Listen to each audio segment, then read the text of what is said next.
بسم اللہ الرحمن الرحیم۔ السلام علیکم۔ ہر روز نئی ویڈیو کے لیے چینل کو سبسکرائب کر لیں اور ساتھ لگے ہوئے بیل آئیکن کو دبا کر آل کی آپشن کو سلیکٹ کریں تاکہ ہر نئی ویڈیو کی اپڈیٹ آپ کو ملتی رہے۔ حضرت عمر رضی اللہ تعالیٰ عنہ کے پاس ایک صحابی رسول تشریف فرما تھے۔ ایک خاتون آئی اور آ کر کہنے لگی، امیر المومنین، میرا خاوند بہت نیک ہے، ساری رات تہجد پڑھتا رہتا ہے اور سارا دن روزہ رکھے رہتا ہے۔ یہ کہہ کر خاموش ہو گئی۔ حضرت عمر رضی اللہ تعالیٰ عنہ بڑے حیران ہوئے کہ خاتون کیا کہنے آئی ہے۔ اس نے پھر یہی بات دہرائی کہ میرا خاوند بہت نیک ہے، ساری رات نماز تہجد میں گزارتا ہے اور سارا دن روزے رکھتا ہے۔ اس پر کعب بولے، جو صحابی رسول وہاں پر موجود تھے، اے امیر المومنین، اس نے اپنے خاوند کی بڑے اچھے انداز میں شکایت کی ہے۔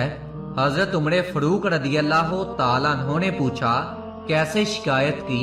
امیر المومنین، جب وہ ساری رات تہجد پڑھتا رہے گا اور سارا دن روزے میں ہوگا تو وہ بیوی کو وقت کب دے گا؟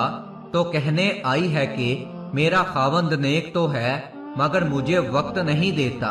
چنانچہ حضرت عمر رضی اللہ تعالیٰ عنہ نے اس کے خاوند کو بلایا تو اس نے کہا، ہاں میں مجاہدہ کرتا ہوں، یہ کرتا ہوں، وہ کرتا ہوں۔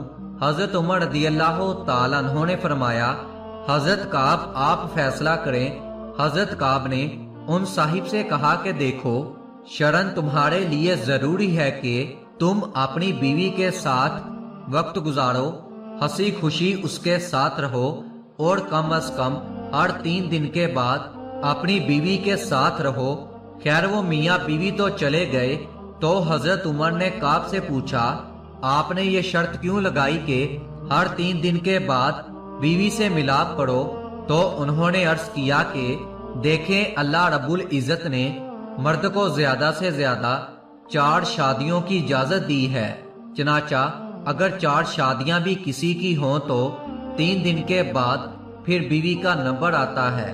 تو میں نے اسے کہا کہ تم زیادہ سے زیادہ 3 دن عبادت کر سکتے ہو، 3 دن کے بعد 1 دن رات تمہاری بیوی کا حق ہے، تمہیں اس کے ساتھ گزارنا پڑے گا۔ تو دیکھیے کہ شریعت انسان کو کیا خوبصورت باتیں بتاتی ہے۔